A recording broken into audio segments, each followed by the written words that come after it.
So ఇప్పుడే మనం చూసుకున్నట్లయితే ఎట్టకేలకు శుభవార్త రాబోతుంది.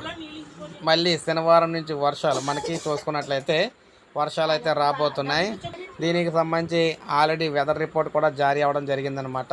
సో మీరు చూసుకోవచ్చు. సో అల్పపీడనం ఎక్కడనేది మనకి ఇక్కడ చూసుకున్నట్లయితే ఇక్కడ చూసుకుంటే కర్ణాటక, తమిళనాడు, రాయలసీమ ఈ ప్రాంతాల్లో అయితే అల్పపీడనం అయితే ఏర్పడింది అనమాట. ఇక్కడ మీరు చూసుకోవచ్చు క్లియర్గాన.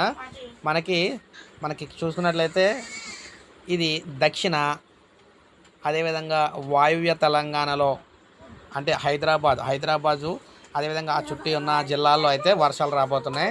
ఇక మనకి ఆంధ్రప్రదేశ్లో చూసుకుంటే రాయలసీమలో అనంతపురం జిల్లాలో వర్షాలు అయితే రాబోతున్నాయి అనమాట. కొంతవరకు కర్నూలు కూడా దీని ఎఫెక్ట్ అయితే ఉండబోతుంది. అదేవిధంగా మనకి అనకాపల్లి, విశాఖపట్నం ఏరియాలో కూడా దీని వరకు కొంతవరకు ప్రభావం అయితే ఉండబోతుంది. ఇవి మనకి శనివారం నుంచి అయితే వస్తాయని, రేపు అయితే కొంతవరకు చల్లబడే అవకాశం, శుక్రవారం అయితే చల్లబడే అవకాశం అయితే ఉందని, శనివారం అయితే వర్షాలు చినుకులు అయితే పడే అవకాశం అయితే ఉందని చెప్తున్నారన్నమాట. సో ఇది మనకి వెదర్ రిపోర్ట్ లేటెస్ట్ అప్డేట్. ఒక లైక్ చేయండి, సబ్స్క్రైబ్ చేసుకోకపోతే మన ఛానల్ సబ్స్క్రైబ్ చేసుకుని ఫాలో